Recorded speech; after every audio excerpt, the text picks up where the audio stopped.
In May 2021, Michigan State University Residential College in the Arts and Humanities and College of Engineering students and teachers went to the Caribbean coast of Costa Rica to participate in sustainable community design, part of their Peace Engineering Initiative.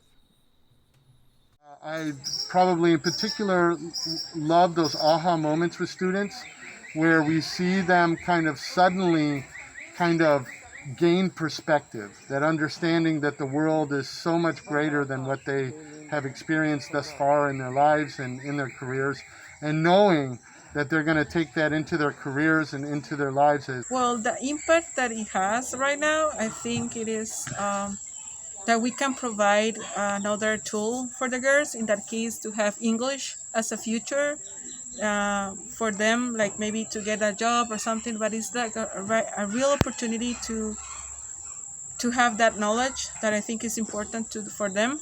Algo muy importante porque hoy en día la mayoría de todo, ¿verdad?, se está dando por medio de la tecnología. Ahora todo es internet, todo es computadoras y demás, entonces pues es muy importante. So the project was to bring in a series of tablet computers and install them and bring them up to speed with an instructor machine, adding in headphones and extra memory, as well as stylus, and teaching the students as well as their parents and the teacher in how to use them. My favorite part of the program was interacting with the girls and finding what needs they needed when it came to technology and implementing them correctly.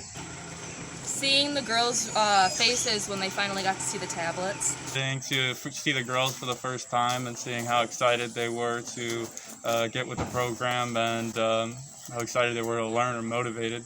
It's really complicated to pinpoint, but if you try to understand people's perspectives and are empathetic and it can come together, it makes it a lot better design.